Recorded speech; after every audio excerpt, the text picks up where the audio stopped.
ノルマンディー上陸作戦が成功し、ヨーロッパに待望の第二戦線が開かれたことで、ソ連軍も東部戦線での主導権を握るべく、ドイツ軍への大反攻を開始しました。スターリンとソ連にとってこの戦争は、もはや生き残るための戦争から自分の勢力圏を広げるための戦争に変わっています。というのも、今回の戦争でドイツはソ連の西側から攻めてきました。よってソ連は西側の国境は侵入されやすい、西側にソ連の勢力圏を作りクッションの役割をさせよう、そう考えるようになったのです。そのためソ連はドイツ軍に対して圧倒的な兵力で次々と攻撃を仕掛け、西側で勢力を伸ばしていきました。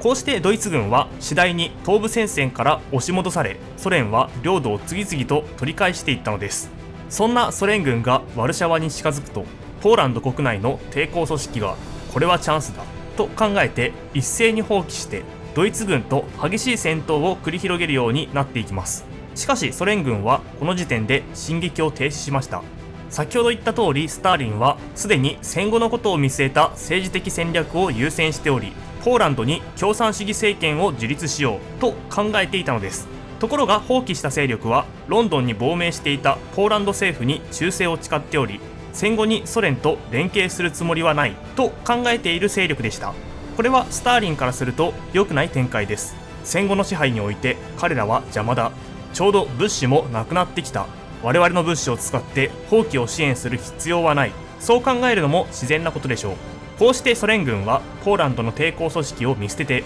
ワルシャワの戦いを傍観することに決定。ワルシャワ放棄は失敗に終わりました。一方、西部戦線ではドイツ軍が急速にフランスから撤退したため、連合軍の進撃に対抗する力は弱まっていました。さらに南フランスにアメリカ軍が上陸し、北上を開始したことも連合軍の軍事的優勢を決定づけていきます。この作戦によりドイツ軍は2方向からの圧力に対処せざるを得なくなり、フランス全域からの撤退を余儀なくされたのです。この頃パリでは遠くから聞こえる大砲の音を背景にレジスタンスが蜂起し、市民たちも協力して次々とドイツ兵やドイツに協力する人々を攻撃していました。しかし軍事的観点から見ると、パリを解放することにはそれほど大きな戦略的意味はありません。そのため連合軍は当初パリへの進軍を重視していなかったのです。しかし戦後のフランスを見据えていたシャルル・ドゴールにとってこの状況は非常に危機的でした。このままパリを放置すれば共産主義勢力がレジスタンスを通じてパリを解放し、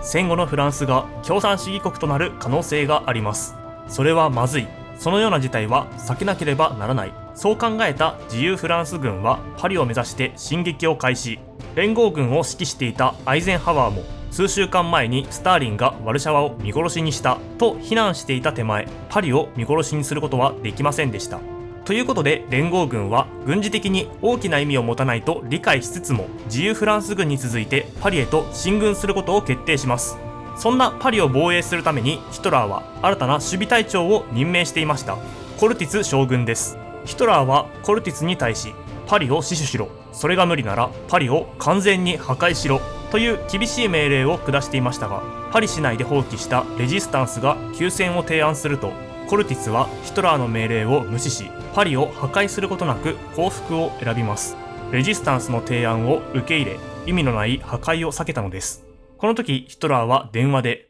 パリは燃えているかと問いかけたと言われていますが、コルティツの決断によりパリが燃えることはありませんでした。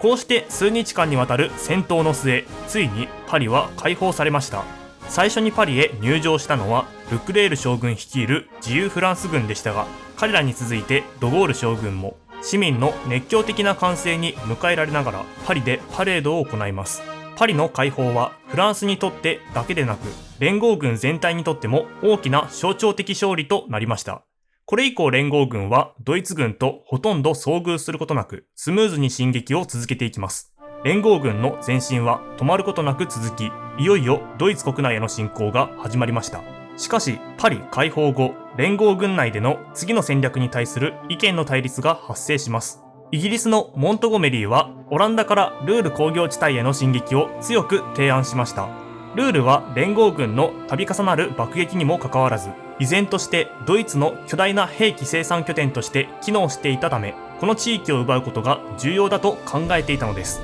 一方、アメリカのアイゼンハワーは全戦線で同時に進撃するという戦略を考えていました。しかしそれを実行するには兵力が不足しているという問題があります。この状況でアイゼンハワーはモントゴメリーの作戦を支持すればイギリス軍が作戦の主導権を握る、それは避けたいと考えていましたが、とはいえモントゴメリーの作戦はよくできているとも考えていたため、最終的にはモントゴメリーの案が一時的に認められます。こうして実施されたのがマーケットガーデン作戦です。マーケットガーデン作戦はベルギーとオランダの国境付近が舞台となっています。この作戦は2段階に分かれており、1段階目が空の作戦で、輸送機やグライダーに乗ってやってきた連合軍が上空から降下し、川に架かる橋を占拠するというものです。そして2段階目が陸の作戦で、すでに占拠された橋を渡って北上し、そこを起点にルール工業地帯へと進撃するというものでした。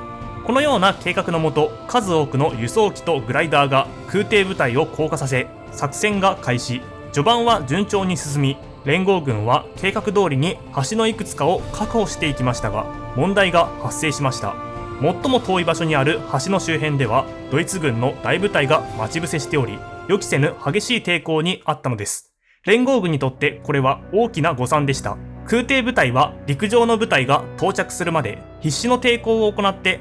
橋を確保し続けようとしましたが、ドイツ軍の激しい攻撃によって奪い返されてしまいます。その後、陸上部隊が到着しましたが、橋がなければ進めません。最終的にこの橋は遠すぎた橋となり、マーケットガーデン作戦は失敗に終わったのでした。こうして連合軍が戦争に勝つことはほぼ確実なのになかなか戦争が終わらないという状況になっていきます。そのような状況であれば連合軍の兵士たちの中にどうせ勝つのだから死にたくないという考えが生まれるのは当然です。対するドイツ軍の兵士たちはもう後には引けないと考えるようになっており、決死の覚悟で戦うようになっていきます。そのような時にヒトラーは最後の賭けとして連合軍の間に割って入り、海へと進撃し、イギリス軍の補給路を断って戦意を喪失させようという作戦を決行します。ドイツ軍は一部の地域で連合軍の防衛ラインを突破し、突出部を形成。予想外の反撃にあった連合軍は驚いて